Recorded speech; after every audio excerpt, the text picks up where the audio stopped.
première fois que j'étais confrontée au sexisme, j'étais sauveteuse en mer. Je voulais travailler dans une ville précise, dans un poste précis, c'était sur une île, l'île de Léron.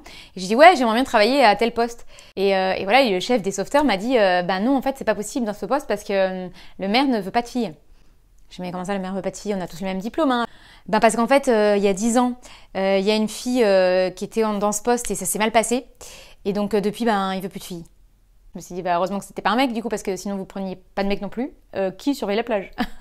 Les chiens? Je sais pas.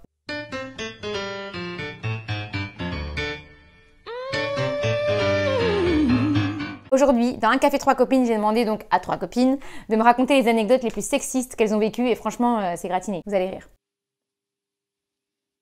Merde. Salut Vanessa. Oui, excuse-moi, je voulais montrer un peu mes seins pour la vidéo, pour faire un peu de buzz, mais oui, là c'est trop. Non. Alors, le sexisme, moi j'ai 2-3 anecdotes parce que figurez-vous qu'avant d'être une vedette, j'étais dans la politique. La politique, c'est eux qui font les lois, donc quand même les mecs les respectent, hein, notamment la parité. Mais bon, quand même, ce jour-là, j'avais organisé un gros colloque. Genre, j'avais tout fait, le fond, la forme, avec des pointures de l'Europe entière sur un sujet alors que j'ai d'ailleurs complètement oublié. Qu'est-ce que je suis frivole. Et donc, vous imaginez un peu l'ambiance, table ronde, que des vieux. Et là, arrive un de mes chefs. Donc, le mec dit bonjour, hello machin, hello bidule. Et là, il arrive à mon niveau. Et là, le mec me fait un... Comme ça. Comme si j'étais un clébard ou une nanette de 2 ans et demi, quoi. Alors, humiliation numéro 1. Et pour clôturer cette excellente petite journée, il y a un autre de mes chefs, oui, parce que c'est un domaine où tout le monde est ton chef, hein, tant qu'il est de sexe masculin, me sort, le Suédois là, le mec t'a maté les guibolles et les chaussures en permanence, il veut carrément te ken. Ouais, mais par contre t'as vu aussi, j'ai grave assuré, hein, la modération en anglais, les mecs étaient hyper contents, on va être invités partout. Oui, non, mais t'as raison, ouais, j'ai des bonnes grosses chaussures de chaudasse. Bon, alors après, en même temps, il fallait pas s'attendre non plus à grand-chose d'autre de ces mecs-là, parce que ils m'ont remplacé par 2 stagiaires après mon congé maternité, parce que bah moi, avec les gamins, j'allais être en congé maladie tout le temps, quoi. On peut pas bosser. Allez, à la vôtre, chill.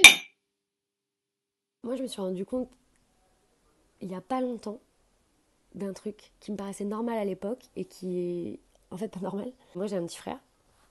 Enfin, c'est pas ça dont je me suis rendu compte il y a pas longtemps, hein. Je me doute que le petit mec qui se baladait à la maison toute mon enfance c'était pas incrusté. Il y a une année, après avoir bossé vraiment fort toute l'année à fond, quand on est parti en vacances avec mon frère et mon père, j'étais vraiment pas bien. Je faisais des crises de panique, d'angoisse, je me mettais à pleurer, je me mettais en colère hyper rapidement. Enfin, et ce qui est resté de ça, c'est que j'étais chiante, quoi, que j'ai gâché les vacances.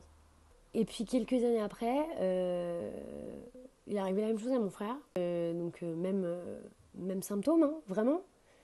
Et là, c'était, il fait un burn-out. Ton frère fait un burn-out, donc il faut qu'on soit là pour lui, quoi. Parce que lui, s'il est de mauvais poil ou machin, c'est qu'il y a un truc.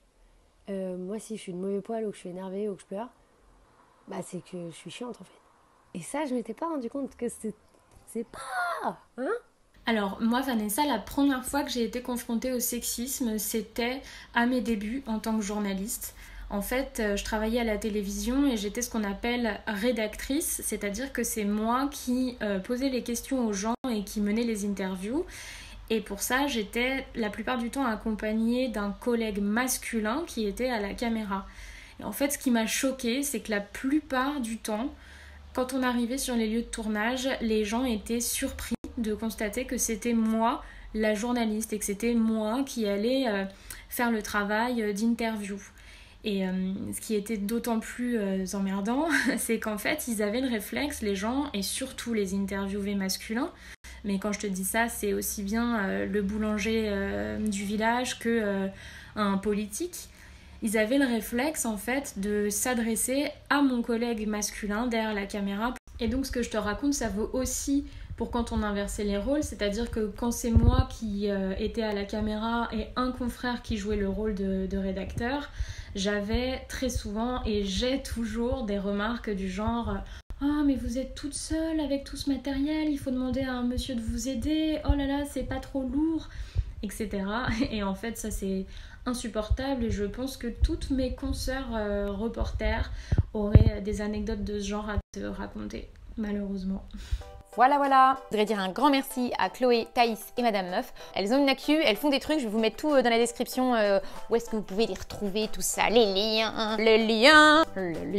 Voilà, bon, faut que j'aille prendre l'air, je crois. Ah bah non, je peux pas, c'est le confinement. Mais si, je peux prendre l'air par ma fenêtre. Oui, je vais ouvrir le Velux. Allez, salut!